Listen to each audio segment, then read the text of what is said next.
மதுரையில் கள்ளழகர் வைகை ஆற்றில் இறங்கும் வைபவம் உள்ளிட்ட திருவிழாவுக்காக செய்யப்பட்டுள்ள ஏற்பாடுகள் குறித்து உயர்நீதிமன்ற மதுரை கிளை நீதிபதிகள் ஆய்வு மேற்கொண்டு வருகின்றனர். கூடுதல் விவரங்களை நம்முடைய செய்தியாளர் பாலமுருகனிடம் கேட்கலாம். பாலமுருகன், விவரங்கள். நிச்சயமாக சாம். அதாவது உலக புகழ்பெற்ற மீனாட்சி அம்மன் கோவில் மற்றும் கள்ளழகர் கோவில் சித்திரை திருவிழா கொடியேற்றத்துடன் தொடங்கி நடைபெற்று வருகிறது. நாளை மீனாட்சி அம்மன் தேரோட்டமும் நாளை மறுநாள் கள்ளழகர் வையாற்றில் எழுந்தருளும் நிகழ்வும் நடைபெற உள்ளது.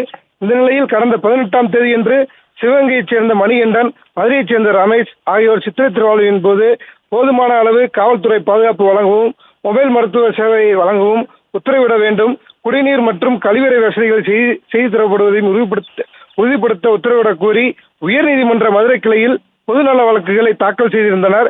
இந்த வழக்கு நீதிபதிகள் சுரேஷ்குமார், அருள்முருகன் அமர்வு முன்பாக விசாரணைக்கு வந்தபோது மதுரை மீனாட்சி அம்மன் கோவிலில் சித்திரை திருவிழாவுக்கு தேவையான அனைத்து ஏற்பாடுகளும் செய்யப்பட்டுள்ளனவா, இதுவரை சித்திரை திருவிழாவுக்காக என்னென்ன ஏற்பாடுகள் நிறைவடைந்துள்ளன, கள்ளழகர் வையாற்றில் எழுந்தருளும் வைபவத்தின் போது தேவையான பாதுகாப்பு தடுப்பு அமைப்புகள் செய்யப்பட்டுள்ளனவா, சுவாமி அம்மன் தேரோட்டத்தின் போது மின் கம்பிகள் தாழ்வாக இருப்பதாக புகார்கள் எழுந்துள்ளது எனவும், மாசி வீதிகளில் ஏன் மின் இணைப்பு கம்பிகளை பூமிக்கு அடியில் பதிக்கக்கூடாது, ஏன் இதற்கு நிரந்தர தீர்வு காணக்கூடாது என கேள்வி எழுப்பிய நீதிபதிகள் மதுரை மீனாட்சி அம்மன் கோவில் தேரோட்டம் மற்றும் கள்ளழகர் வைகை ஆற்றில் இறங்கும் வைபவம் உள்ளிட்ட திருவிழாவிற்காக செய்யப்பட்டுள்ள ஏற்பாடுகள் ஏப்ரல் 21ஆம் தேதி 2 மணிக்குள் நிறைவேந்திருக்க வேண்டும் எனவும், பாதுகாப்பு ஏற்பாடுகள் குறித்து உயர்நீதிமன்ற கிளை நீதிபதிகள் தரப்பில் 21ஆம் தேதி 3 மணிக்கு நேரடி ஆய்வு மேற்கொள்ள உள்ளோம் என தெரிவித்து விழாவிற்கான ஏற்பாடுகள் குறித்து மதுரை மாவட்ட ஆட்சியர், மதுரை மீனாட்சி அம்மன் கோவில் இணை ஆணையர் பதில் மனு தாக்கல் செய்ய உத்தரவிட்ட வழக்கு விசாரணை 22ஆம் தேதிக்கு ஒத்திவைத்து உத்தரவிட்டார்.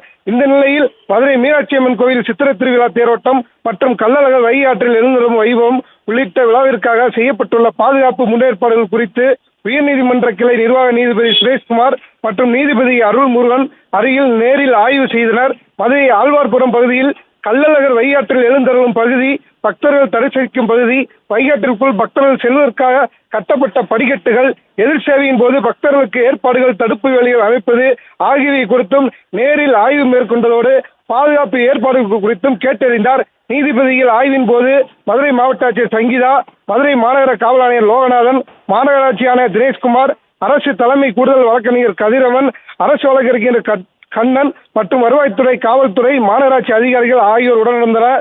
பல ஆண்டுகளாக சித்திரை திருவிழா நடைபெற்று வரும் நிலையில் கடந்த ஆண்டு கள்ளழகர் சித்திரை திருவிழாவின் போது சட்ட ஒழுங்கு பிரச்சனை மற்றும் பக்தர்கள் 4 பேர் நெரிசலில் சிக்கியும் தண்ணீரில் மூழ்கியும் உயிரிழந்தனர்.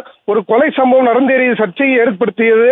இந்த நிலையில் இந்த ஆண்டு விழாவிற்கான பாதுகாப்பான ஏற்பாடுகள் தொடர்பான வழக்கு விசாரணையை நாளை விசாரணைக்கு வரவுள்ள நிலையில் முதன்முறையாக பாதுகாப்பு ஏற்பாடுகள் குறித்து உயர்மன்ற நீதிபதிகள் நேரில் ஆய்வு நடத்தினார்கள். ஷாம்.